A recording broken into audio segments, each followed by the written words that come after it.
Om Namo Bhagavate Vasudevaya. Om Namo Bhagavate Vasudevaya. All together, please.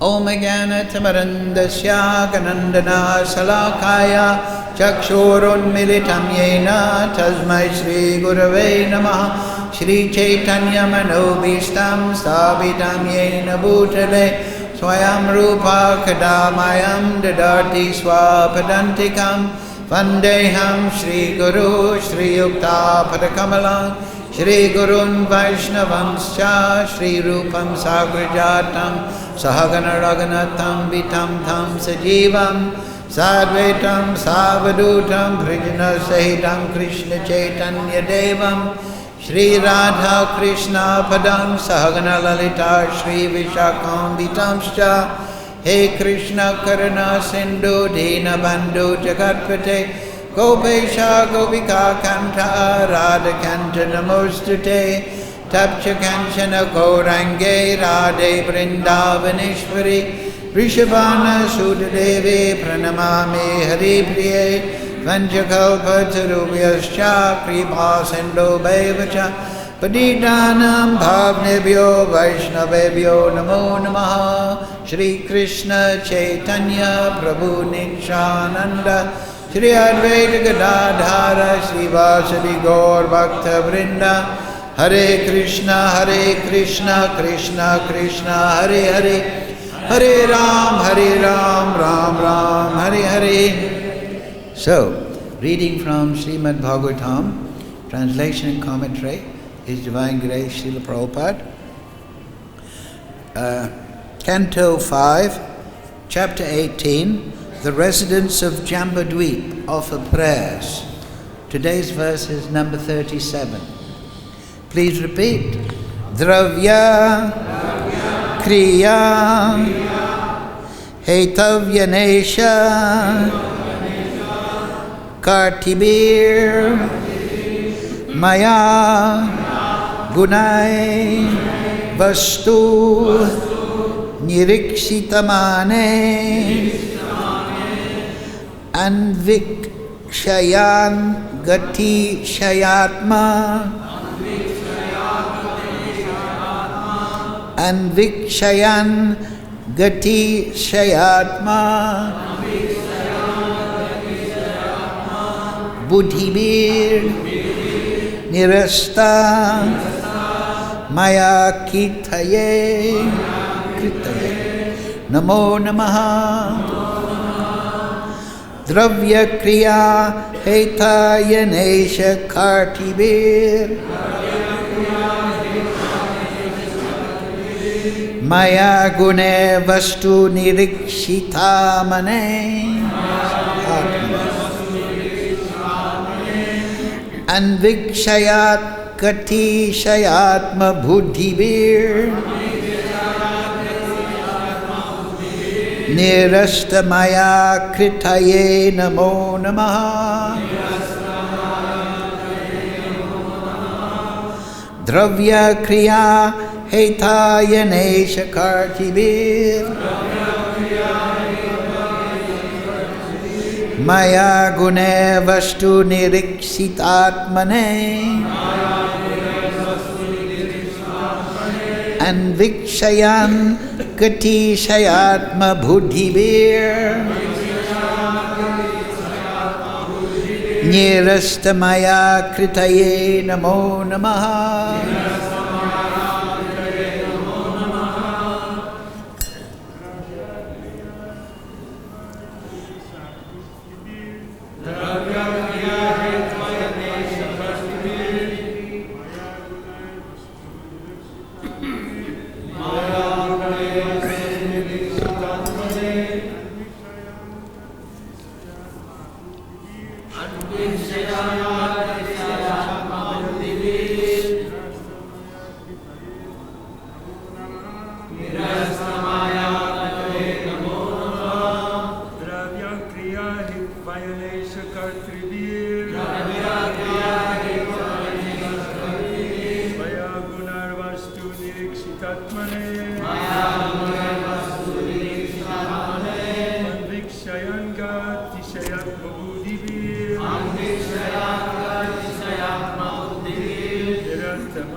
Vaishnavis,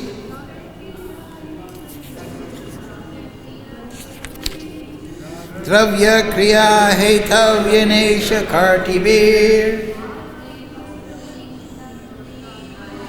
Maya Gune Vastu Nirikshitatmane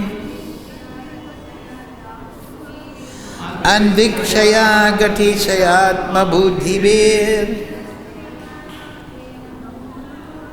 Yerastamaya Kritaye Namo Namaha. Please repeat. Dravya, by the objects of sense enjoyment. Kriya, the activities of the senses. Hetu, the predominating deities of sensory activities. Ayana, the body. Isha, predominating time. Kartibi, by false egotism. Maya Gunai, by the modes of material nature. Vastu, as a fact. Nirikshita, being observed. Atmane, unto the Supreme Soul. Anvikshaya, by careful consideration. Anga, by the limbs of yogic practice. Atishaya Atmi Buddhibir, by those whose intelligence has become fixed. Nirasta, completely freed from. Maya, the illusory energy. Akritaye, whose form. Namaha, all respectful obeisances. Namaha, respectful obeisances. Translation, Srila Prabhupada. The objects of material enjoyment, sound, form, taste, touch, and smell, the activities of the senses, the controllers of sensory activities, the demigods, the body, eternal time, and egotism are all creations of your material energy. Those whose intelligence has become fixed by perfect execution of mystic yoga can see that all these elements result from the actions of your external energy. They can also see your transcendental form as Supersoul in the background of everything. Therefore, I repeatedly offer my respectful obeisances unto you. So, please repeat. The objects of material enjoyment. Sound, form, taste, touch, and smell. The activities of the senses. The controllers of sensory activities. The demigods. The body. Eternal time. And egotism are all creations of your external energy. Those whose intelligence has become fixed by perfect execution of mystic yoga can see that all these elements result from the actions of your external energy. They can also see your transcendental form as supersoul in the background of everything. Therefore, I repeatedly offer my respectful obeisances unto you. Purport Srila Prabhupada. The objects of material enjoyment, the sensory activities, attachment to sensual pleasure, the body, false egotism, and so on, are produced by the Lord's external energy, Maya. The background of all these activities is the living being, and the director of the living beings is the Supersoul. The living being is not the all-in-all. He is directed by the Supersoul. In Bhagavad Gita 15:15, Krishna confirms this. Sarvasya chaham ridi sanivishto matak smrite jnanam abhohanam cha. I am seated in everyone's heart, and from me come remembrance, knowledge, and forgetfulness. The living entity depends on the Supersoul for directions. A person advanced in spiritual knowledge, or a person expert in the practice of mystic yoga, yama, niyama, asana, and so on, can understand transcendence either as Paramatma or as the Supreme Personality of Godhead. The Supreme Lord is the original cause of all natural events. Therefore, he is described as Sarva Karana Karanam, the cause of all causes. Behind everything visible to our material eyes is some cause, and one who can see the original cause of all causes, Lord Krishna, can actually see. Krishna, the Satchitananda Vigraha, is the background of everything, as he himself confirms in Bhagavad Gita 9:10. Mayadakshena prakriti suyate sa characharam hetunanena kuntaya jagat viparivartate. This material nature is working under my direction, O son of Kunti, and is producing all moving and unmoving beings. By its rule, this manifestation is created and annihilated again and again. So, Mukam karochi vachalam pangam laite girim yad kripatamaham bande Shri Gurun Dinatarinam Dravya Kriya Heitha Yanesha Kartibir Maya Guner Vastu Nirikshitamane Anvikshayan Kati Sayatma Bodhibir Nirasta Maya Kritaye Namo Namaha. The objects of material enjoyment, sound, form, taste, touch and smell, the activities of the senses, the controllers of sensory activities, the demigods, the body, eternal time and egotism are all creations of your material energy. Those whose intelligence has become fixed by perfect execution of mystic yoga can see that all these elements result from the actions of your external energy. They can also see your transcendental form as Supersoul in the background of everything. Therefore, I repeatedly offer my respectful obeisances unto you.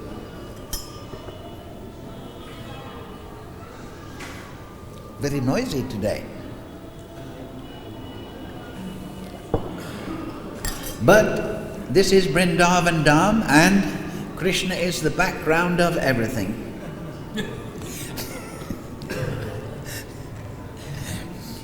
So this is the prayers. Actually, it says residents of Jambudweep. But if we look at the last verse, which is 2 verses on, we see my Lord, as the original Boar within this universe, you fought and killed the great demon Hiranyaksha.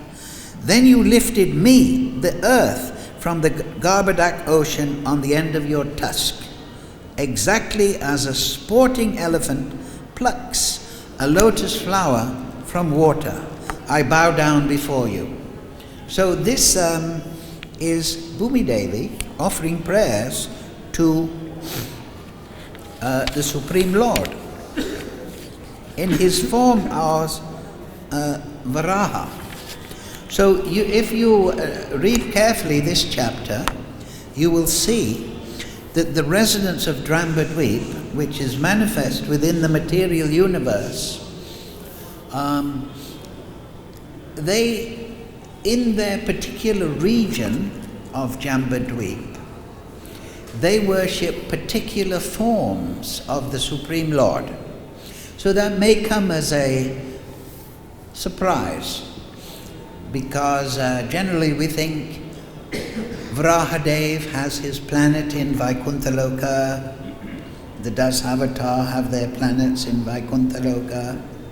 But we see that here in the material manifestation, the Supreme Lord is also manifest in different regions, and within those regions, his devotees offer prayers. The residents of Jambadweep offer prayers. So it is very notable to note that in the prayers offered by the pure devotees, there is no request. Sometimes we hear the word prayer. O Lord, give me my daily bread. That the Supreme Lord is my order supplier. So by prayers, I demand things from the Supreme Lord for my, in that case, for my bodily maintenance. Give me daily bread. But Srila Prabhupada always explained that this is not the attitude of pure devotion. Pure devotion, exemplified by these prayers, and indeed all the prayers of the pure devotees, it comes from a heart that is Atmaram, self-satisfied, situated in transcendence. There is no material anxiety, there is no material illusion, there is no lack of happiness, anand. So the soul, situated thus,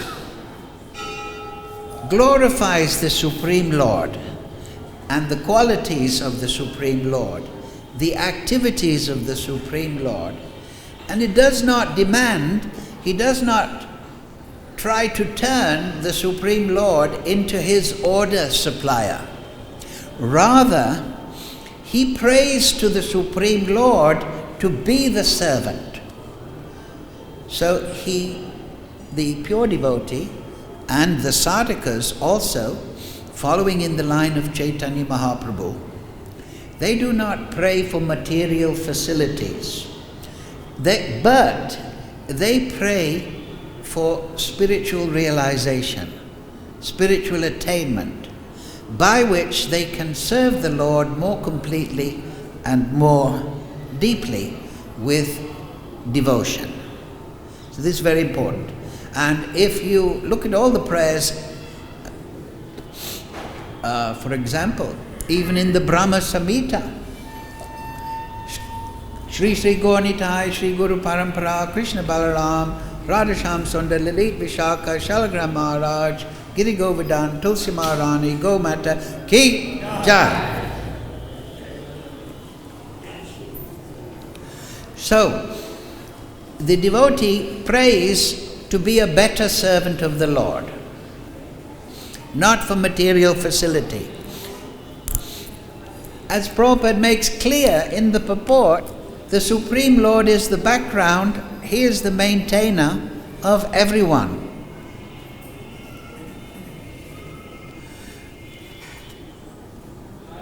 So the devotee, situated in realization of the Lord, knows that the Supreme Lord is the shelter of his pure devotees. He has no need to pray for material facility or material opulence.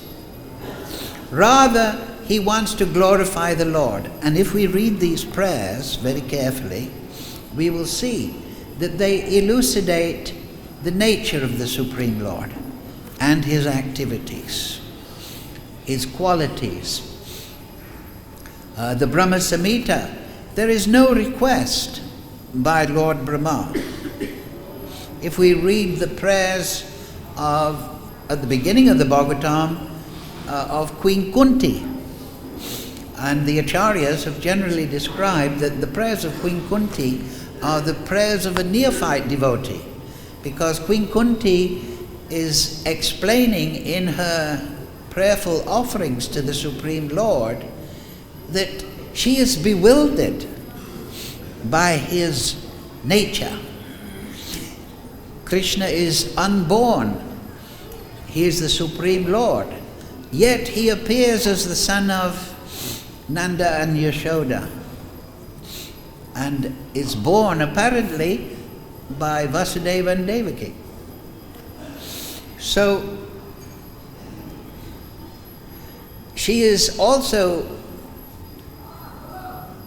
bewildered to consider that this is the Supreme Lord, the master of everything, and yet he becomes the charioteer of Arjuna. So, however, though, she prays that may my attachment be cut off to my family. So this may come as a great shock, because her family is the Pandavas, the children, the Pandavas. So why would she cut off the attachment to her fellow devotees? Well, the answer is that she is asking for the Supreme Lord to remove the illusion of her being the mother of her children. That these children, the Pandavas, she is not the source of them, she is not the maintainer of them, rather she is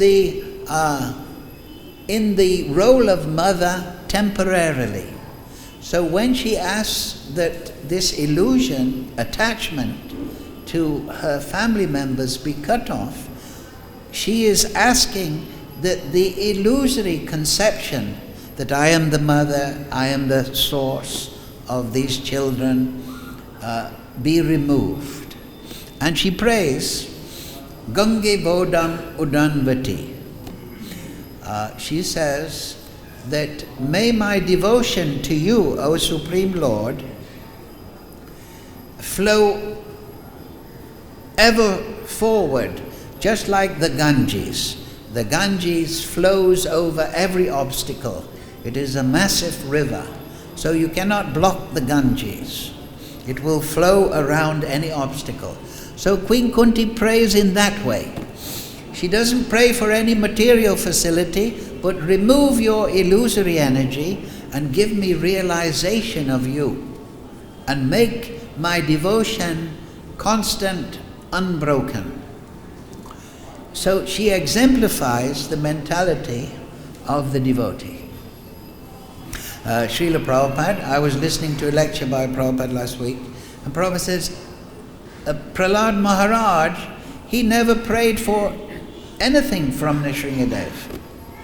And he was under the greatest threat. Sometimes we think, but if we research carefully, we will see that Prahlad Maharaj, he was being threatened by Hiranyakashipu and his cohorts, but he didn't pray for protection. If you actually look at the prayer, he just simply situated himself in remembrance of the Lord and was perfectly surrendered to whatever the Supreme Lord arranged. because, as is explained in this purport, the devotee sees the Supreme Lord as the background of everything. He sees the Supreme Lord, not just the illusory manifestations, but the background to the material energy. And thus he becomes free of illusion. He sees the material energy as the emanation of the Supreme Lord for particular purposes, and he sees the Supreme Lord as perfectly in control of this material energy. So he does not pray for anything other than the satisfaction of the Supreme Lord. And of course, in the Shikshastaka, Lord Chaitanya, he prays, Adlishyava padaratam panashtumam darshanam, that whether you make me broken-hearted by not being present, by not giving me your darshan, or if you trample me, or if you embrace me, still you are my worshipable Lord. So this mentality of the devotee should be understood. When we talk about the prayers of the residents of Jambudweep, the Leela of Krishna, we should not think that these activities are impelled by material desire. We are Satchitananda, Vigraha, the spirit soul. But covered by the material energy, we feel nervous about our existence, asat. Yes, we are chit in constitution, but covered by the material energy, we are in illusion. So we do not properly understand reality before us. Anand, we feel a great lack of happiness in the material plane. So therefore, the people with these problems, they approach the Supreme Lord. Give me sat, make me safe, give me good intelligence, give me happiness.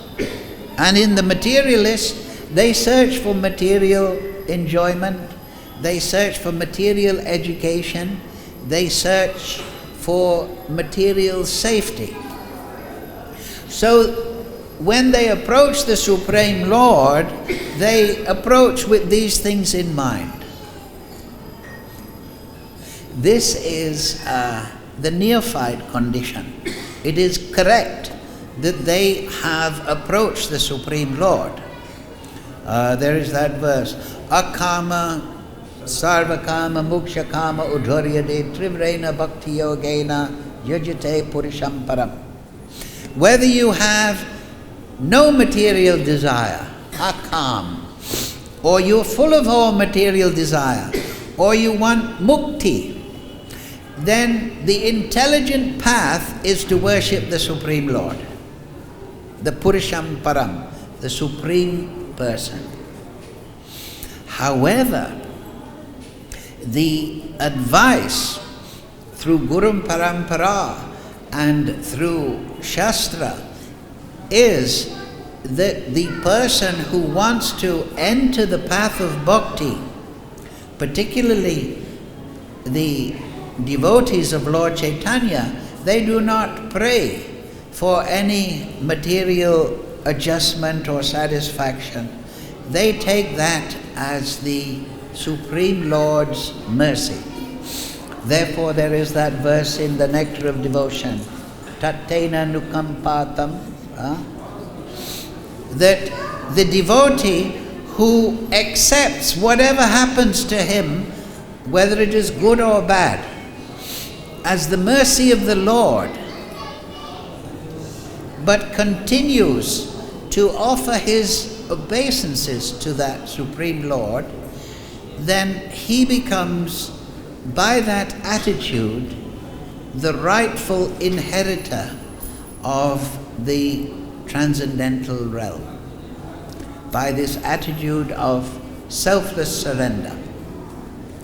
So, mukshakama udharyadi, this is a reference, so the devotee wants to become liberated from the material energy so he can serve his beloved Lord more completely and more deeply. So the very important point, Atmarama, the Supreme Lord, the third sloka of Vedanta Sutra, Anandamoy Vyasat, Janmadi Asyata. The Supreme Lord, as is referenced by Prabhupada in this purport, is the source of everything, Janmadi Asyata. That is first definition. Anandamoy Vyasat. So the Supreme Lord is the source of everything, and He is full of transcendental bliss. So the devotee who is in union with the Supreme Lord through devotion, he also becomes Atmarama. And therefore, it's also there in the Bhagavad Gita, 4th chapter, the self-realized sage, by virtue of acquired transcendental knowledge, becomes perfectly satisfied by that spiritual realization. So, transcendental realization is the antidote for material desire. And those who have achieved transcendental realization are absolved from that diseased condition. Jamuna Acharya, the great devotee, he wrote one sloka, right? That now that I am tasting the nectar of the name, form, quality and pastimes of the Supreme Lord, when I think of mundane sensuality, sex life, then I want to spit. So, does that mean that the devotee cannot engage in procreation? No. Jamunacharya is rejecting mundane sensuality on the basis of selfish enjoyment. But at the same time, the devotee, and Jamuna Acharya included, is ready to engage in material enjoyment in the sense of procreation, union with a woman, if that is the desire of the Lord. So, Atmarama does not mean that the devotee is completely devoid of contact, but rather he is using this material body and the facilities and abilities of this material body in the service of the Supreme Lord. But that service is not whimsically created. As we see here, Prabhupada quotes in the purport, Sarvasya chaham hridi sanivishto mataksmate jnanam apohanam cha. The Supreme Lord, the devotee in realization of the Supreme Lord, is directed by the Supreme Lord. So his spiritual engagement is not whimsically, but it is under the supervision directly of the Supreme Lord.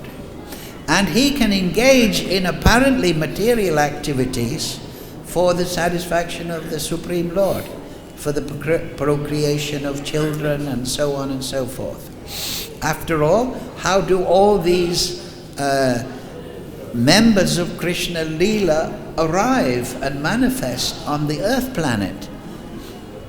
But through these activities. So it's very important to understand the consciousness of these liberated devotees, because they guide us by meditating on this quality of the devotee, his Atmarama nature. Then one knows the path that one should be walking in the period of sadhana. There are elaborate descriptions in the Srimad Bhagavatam, 1st canto, 7th chapter, verse number 10, I think it is. The Atmarama verse is there. Atmaramas chamanayo nigrantha api urukrame korvanti ahoitikim bhaktim ita bhuto gunohari. that all sorts of Atmaramas, those situated in self-satisfaction of the soul, are still attracted to the service and the glorification of the Supreme Lord, and this is proof, or this manifests that the Supreme Lord is transcendental in nature. Because, as we see from Yamunacharya, the devotees, they have a repugnance to material enjoyment. But they're ready to engage according to the Supreme Lord's direction, and even though the Atmaramas, and there is description, it is more elaborate in the 34th chapter of the Chaitanya Charitamrita. That chapter is called the Explanations of the Atmarama verse. Lord Chaitanya, he gave 61 explanations of the Atmarama verse to Sanatana Goswami. So this quality of the Supreme Lord is shared by the devotee, by consciousness. And we should understand the nature of transcendence. And so when these prayers are being offered by the residents of Jambudvip, you will see, yes, they are Atmarama, they are glorifying the Supreme Lord. And their only request is that their devotion may be enhanced. So this is a great instruction for all of us, that we should rely on the Supreme Lord, let Him be the maintainer, let Him be the creator, let Him be the destroyer, and let us be the servant of the servant of the servant. And that should be our concern. And this is the bhakti taught and exemplified by Sri Chaitanya Mahaprabhu. Ahoitaki, this word is in the sloka here. Hetu, causeless. Prabhupada in the purport mentions the Brahma Samhita verse, Sarva Karana Karanam. So the Supreme Lord is the cause of all causes. But that does not mean that everything is happening is the desire of the Supreme Lord's. We hear in this sloka that the material energy, all the elements, they are manifest, Bhumi Devi says, by your external energy, and you are behind it as the supreme controller. But we should understand that that does not mean that everything that happens is the desire of the Supreme Lord. The Supreme Lord, as the cause of all causes, gives the living entity his independence, minute independence, and he gives him facility, the material energy within which to pursue that independent desire. But it is not the Supreme Lord's desire. In the next sloka, it's very interesting. If you remember 2 weeks ago, we talked about the argument from evil. People say, oh, there's no God because there's suffering in the world. We had a big discussion about that. But this point we didn't hit upon, and it's here in the sloka. O Lord, you do not desire the creation, maintenance, and annihilation of this material world, but you perform these activities for the conditioned souls by your creative energy. So Prabhupada in the purport explains, sometimes it is said, why are people suffering in this world? Well, Prabhupada explains here, sometimes the question arises why the Supreme Lord has created this material world which is so full of suffering for the living entities entrapped in it. The answer given herein is that the Supreme Personality of Godhead does not wish to create this material world just to inflict suffering on the living entities. The Supreme Lord creates this world only because the conditioned souls want to enjoy it. So yes, Supreme Lord is the ultimate background and controller of everything. But he is using that control to facilitate the desires of all living entities. Ye tam mam prapadyante tam steva bhajamiyana. All of them, as they surrender to me, I reciprocate accordingly. Everyone follows my path in all respects. So Krishna has made the creation, but he is facilitating the independent volition of the living entities within that creation. So it is a mistake to think, oh, the Supreme Lord is controlling everything, then he's to blame for the suffering. This is a poor fund of knowledge. No. The Supreme Lord is making grapes, but you are making it into wine and giving yourself a headache. You cannot blame the Supreme Lord for that. Oh, but why can't he make wine that doesn't give me a headache?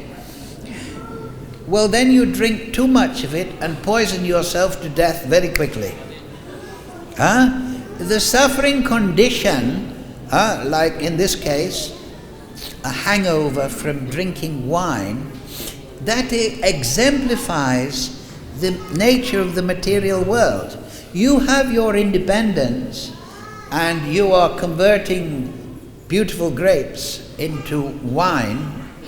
At this point we should note that the alcohol that is created is actually the urine of a microbe. Did you know that? You have to put a living entity, the yeast, into there, and they eat the carbohydrate and sugar, and they urinate the alcohol.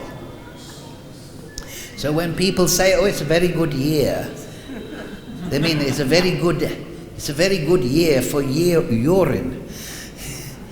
So, however, it is a suffering condition.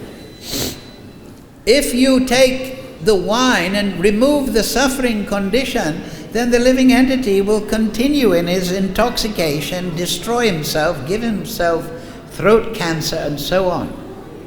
So the material energy is made in that way that you may pursue your independent desires for enjoyment, and the Supreme Lord will facilitate that.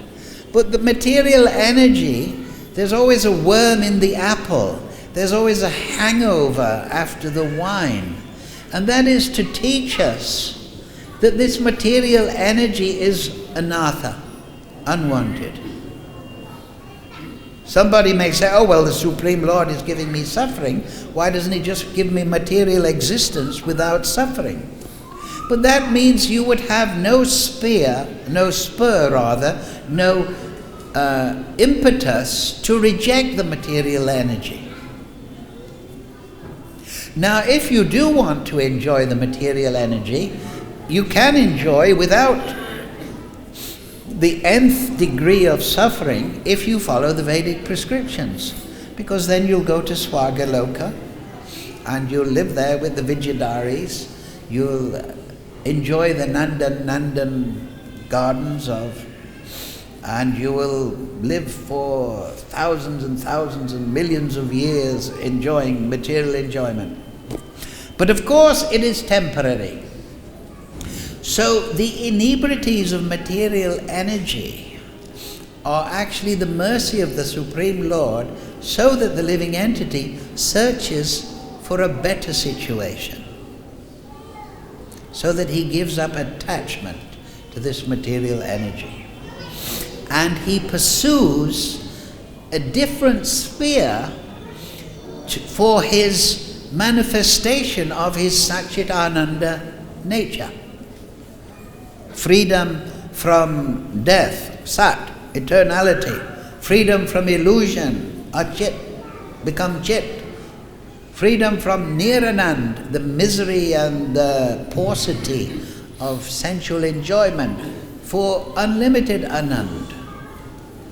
So the suffering of the material world is actually a good thing, because it makes the living entity reject this lower existence and search for something higher.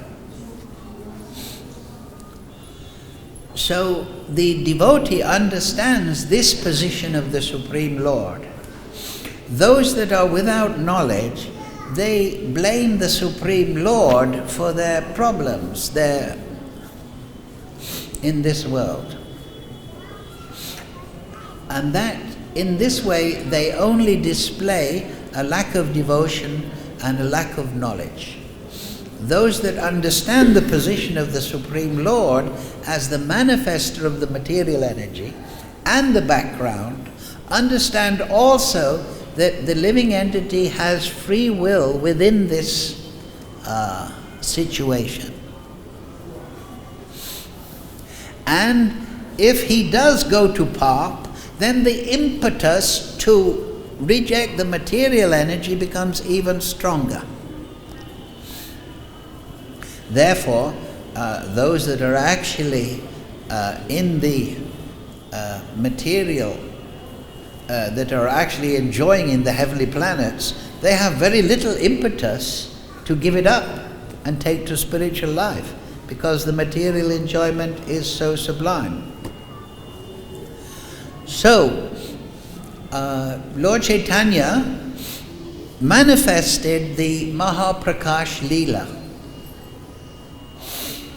For 21 hours, it's described in the Chaitanya Bhagavat.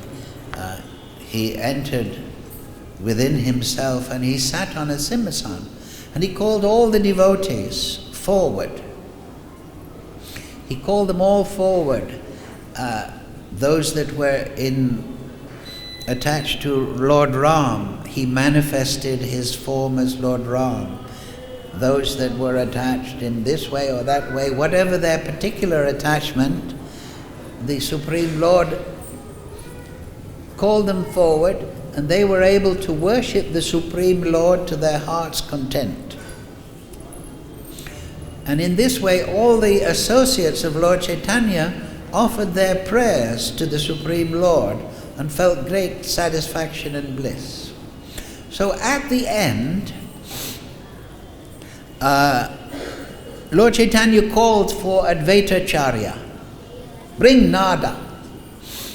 Lord Advaita Chandra, he was the leader of the Vaishnavas in Navadvip.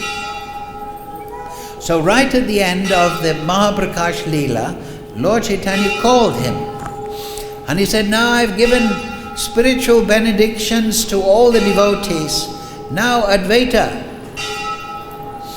you ask, what is your desire? What is your benediction? Advaita Chandra said, I don't want anything. Exemplifying this, what we're trying to explain. I am just satisfied. You have already fulfilled my desire. I worshipped you on the bank of the Ganga with water, Ganga Jal and Tulsi. And now you have appeared to re-establish the Yuga Dharma. So I'm perfectly satisfied. So Lord Chaitanya said, no, Advaita, that was for general, that was for saving all the Kali Yuga people.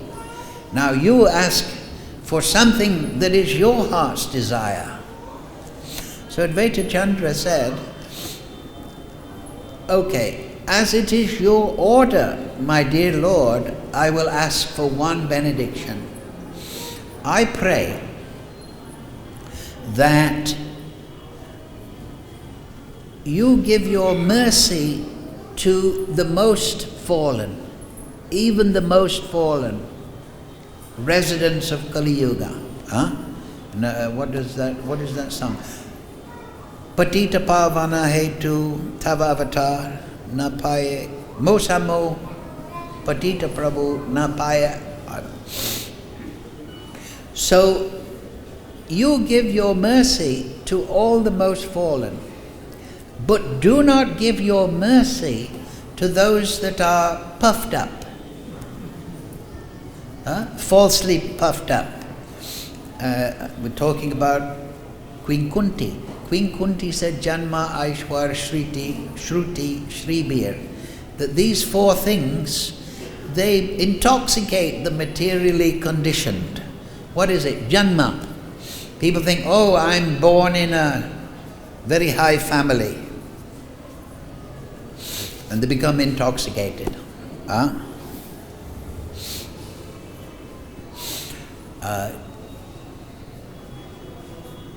Shruti, education.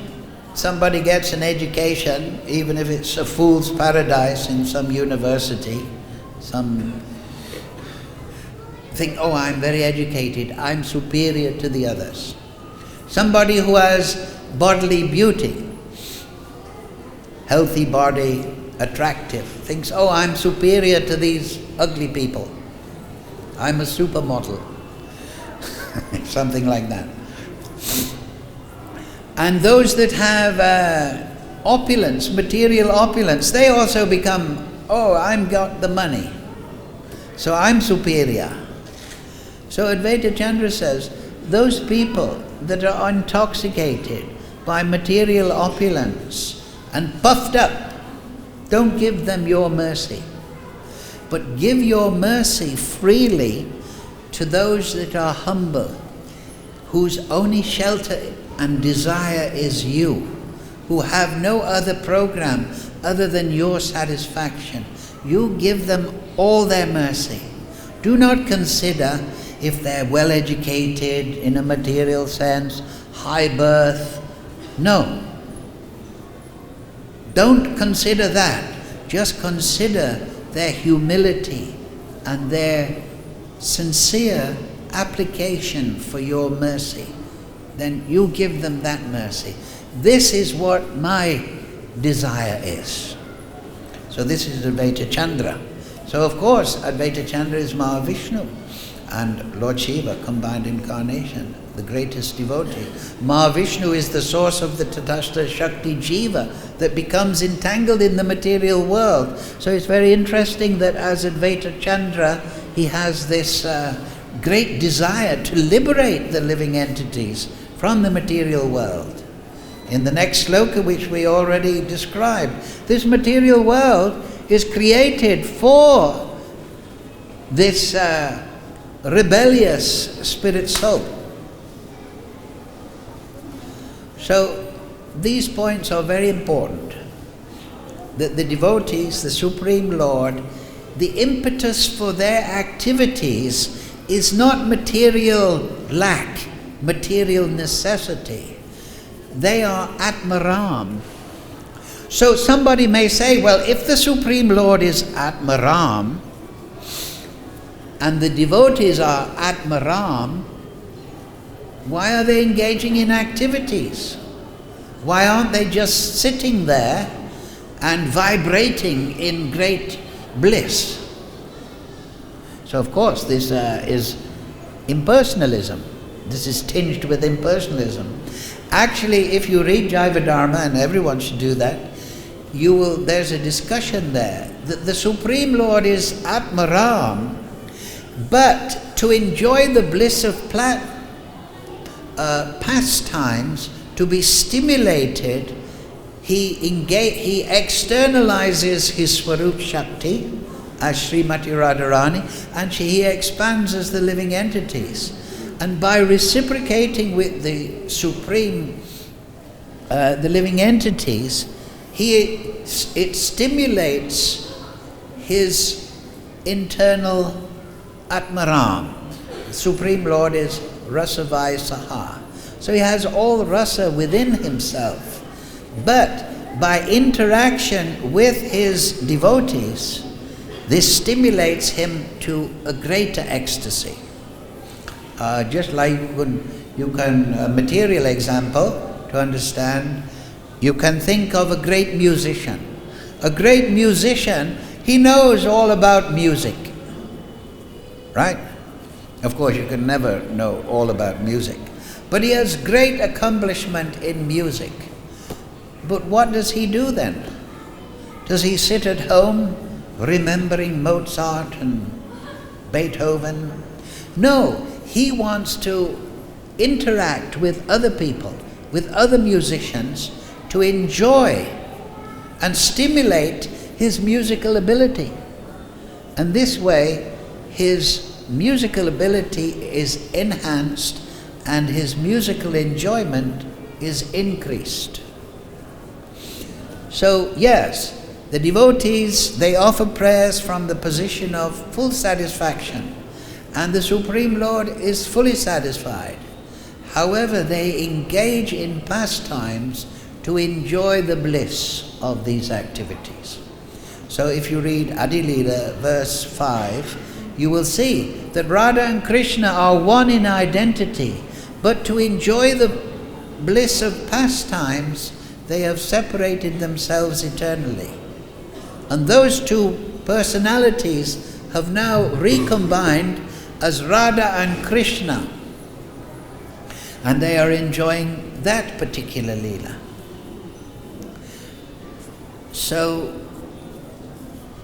about 2-3 months ago, we were explaining that when the Supreme Lord engages in Leela, he is mugdha. That means he forgets his position, in a sense, as the Supreme Lord.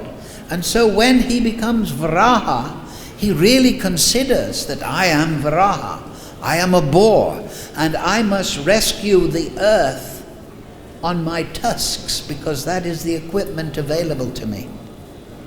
When he is Matsya, he is engaged in that Leela from the position of Mugdha. Yogamaya puts him into this mood, and he forgets that I am Savagyan, the Supreme Lord. And this is the contradiction that Queen Kunti was trying to understand. That you, Supreme Lord, you are the knower, you're Savagyan, you're the supreme controller of everything. You are full of bliss and happiness. There is nothing unavailable to you. But still you engage in pastimes as a charioteer, as the servant of Arjuna. So this is the explanation, to understand that the Supreme Lord engages in all variety of Leela, as exemplified in these prayers to some extent.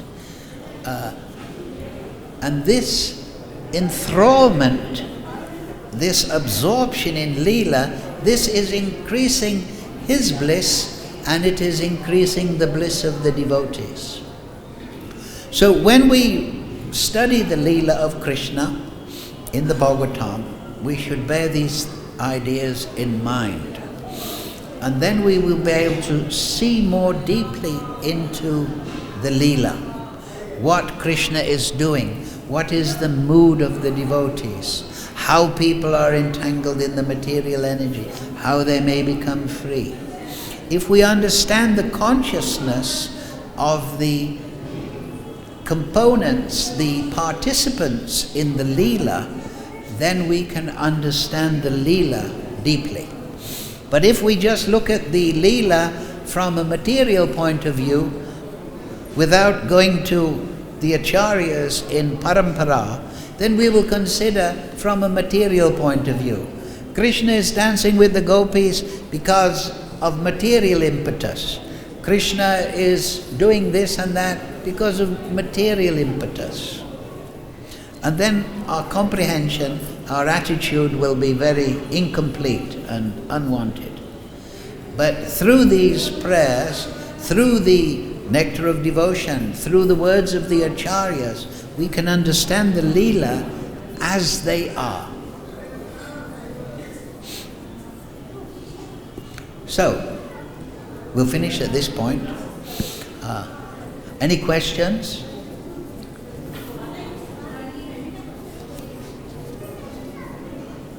So you're also Atmaram, you're also engaging in Leela